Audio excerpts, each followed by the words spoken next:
Let me ask you something straight up. How many times this week did you hit the snooze button, scroll on your phone, or tell yourself, I'll start tomorrow? And here's the scarier question. Do you even realize how much that laziness is costing you? Because studies show the average person wastes more than 2 hours a day on pure procrastination. That's over 700 hours a year, almost a whole month of your life, just gone. And if you think it's just about being a little unproductive, think again. Laziness seeps into your career, your health, your relationships. It quietly eats away at your self-respect. But here's the good news. The day your laziness ends, everything changes. Your energy, your opportunities, the way people see you, even the way you see yourself. That's what today's episode is about. We're going to break down the hidden costs of laziness, the psychological traps that keep you stuck, and the practical steps to turn discipline into your superpower. So, if you've ever felt like you're capable of more, but stuck in neutral, this episode might just be the slap in the face you need. And hey, before we dive in, don't be lazy with this part. Hit that subscribe button, drop a comment, and share this episode with someone you know is waiting for the perfect moment to change. Because trust me, there is no perfect moment. There's just the day you decide your laziness is over. And maybe that day is today. You know what's funny? Laziness never feels dangerous in the moment. It feels harmless. Like, I'll just skip the gym today, or I'll answer those emails tomorrow. Exactly. Laziness is sneaky. It doesn't punch you in the face all at once. It drains you little by little. And before you know it, you've lost months, even years. Think about relationships. How many couples fall apart not because of one big betrayal, but because one partner got lazy? Lazy with communication, lazy with affection, lazy with effort. Same thing in careers. People don't usually get fired overnight. They slowly lose opportunities because they stop pushing, stop learning, stop showing up with energy. Laziness quietly steals promotions, raises, and respect. And let's be real, it eats away at self-esteem too. Every time you choose the couch over your goals, a little voice inside whispers, see, you can't do it. You're not consistent. And that voice gets louder. Yeah, laziness isn't just about wasted time, it's about wasted potential. And wasted potential hurts because deep down you know you're capable of so much more, but you're betraying yourself. That's the hidden cost. It's not just missing a workout or delaying a project, it's the erosion of trust with others and with yourself. And that's why we need to talk about the trap that keeps people stuck in this pattern, the comfort zone. Here's the thing. Laziness doesn't always look like lying on the couch all day. Most of the time, it hides in something we call the comfort zone. Yeah, the comfort zone is tricky because it feels safe.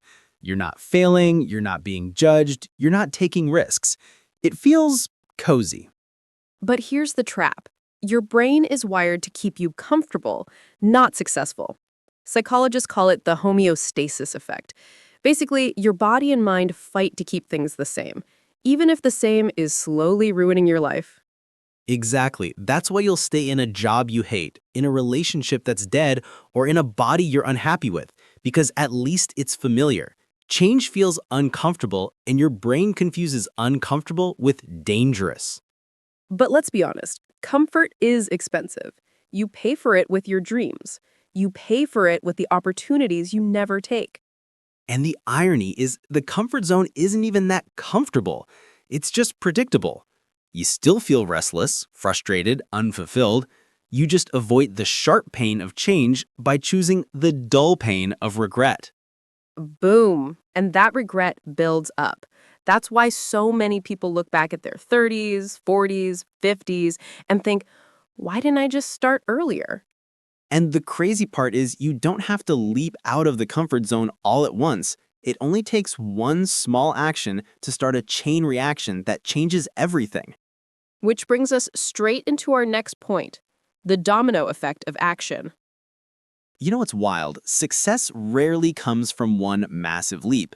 Most of the time, it starts with one tiny push, like the first domino in a long row. Exactly. And here's the beautiful part. Once that first domino falls, the others don't have a choice. Momentum takes over. One small action triggers another, and suddenly you're in motion.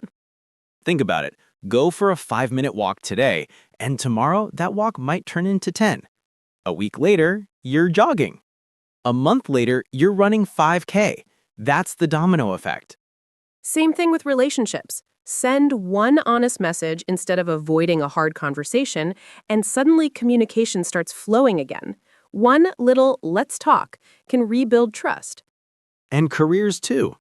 You update your resume, then you send it out. One email leads to an interview. The interview leads to an offer, all because you knocked down that first tiny domino. Here's the secret. Laziness dies the moment you start, not the moment you finish, just the moment you take that first step. Because action creates momentum, and momentum kills resistance. That's why people say objects in motion stay in motion. It's not just physics, it's psychology.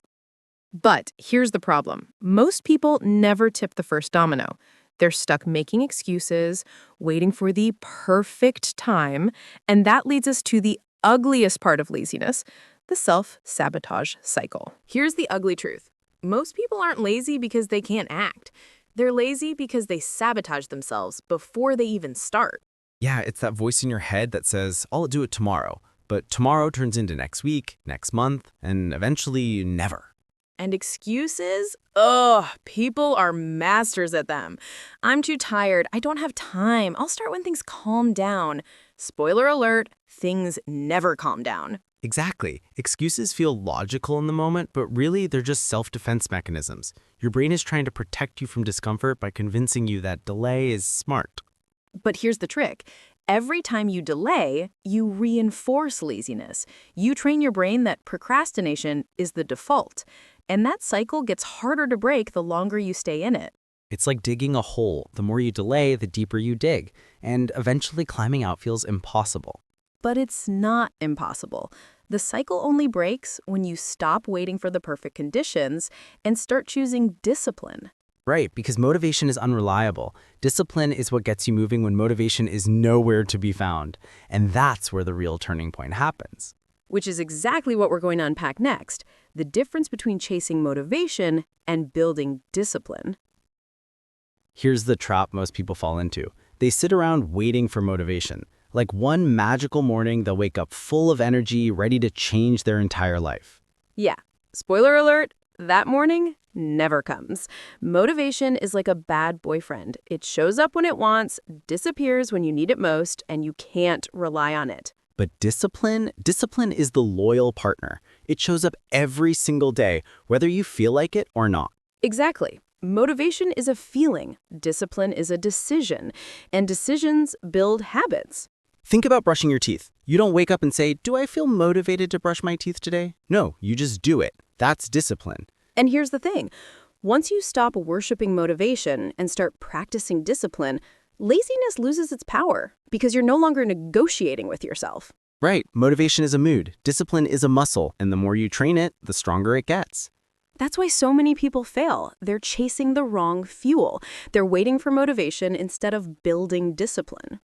But discipline doesn't have to start huge. It starts small, which brings us to the next step, building momentum with micro actions. Here's the mistake people make. They think change requires massive effort right away. Like, I need to hit the gym for 2 hours, or I need to completely change my diet overnight.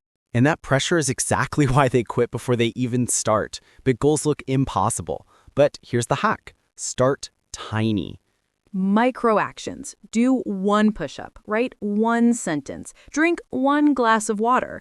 Those little wins stack up, and more importantly, they change how you see yourself. Exactly, because the brain loves momentum. When you succeed at something small, dopamine kicks in. That chemical reward makes you want to keep going. It's like tricking your brain into action.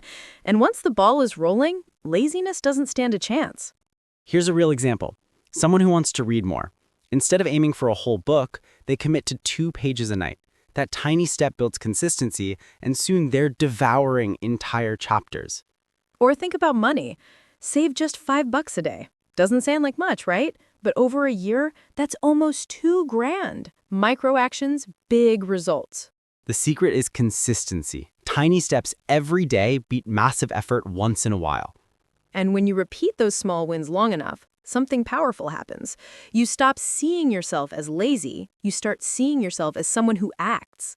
And that shift in identity, that's where the real transformation begins. At some point, taking action stops being something you do. It becomes who you are. That's the moment laziness dies for good.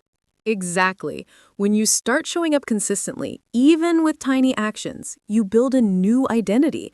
You stop telling yourself, I'm lazy, and start saying, I'm disciplined, I'm reliable, I get things done. And identity is powerful, because once you believe you're the kind of person who acts, you'll defend that belief. You'll act to stay congruent with who you think you are. That's why habits stick. It's not about willpower forever, it's about identity. You don't just go to the gym, you become someone who works out. You don't just save money, you become someone who is financially responsible. And people notice. Your partner, your friends, your coworkers, they start seeing you differently. Respect grows. Opportunities open up. Relationships get stronger. It's the ripple effect. Action creates identity, identity fuels more action, and suddenly your whole life looks different. And here's the kicker. All of this starts with one decision: to stop letting laziness define you. Because the day your laziness ends is the day your future begins. So let's wrap this up. Laziness isn't just about being tired or unmotivated. It's about the silent ways you're letting life slip through your fingers. But here's the truth. Everything can change the moment you decide to act. Not tomorrow, not next week, today. Start small. One micro action, one tiny win. That's how momentum begins. And remember, discipline beats motivation every single time. Build that muscle and laziness won't even recognize you anymore. Because the day your laziness ends, everything changes. Your health, your relationships, your career, your confidence. You stop surviving and start living. So here's our challenge to you. What's the one action you can take today, right after listening to this episode? Drop it in the comments. We want to know. And hey, don't just listen and leave. Subscribe. Share this with someone who needs the push and help us spread the message. Because laziness is contagious, but so is action. And today, you choose which one you're going to spread. Your future self is waiting. Don't keep them waiting any longer. See you next time, English 360 learners. Bye for now.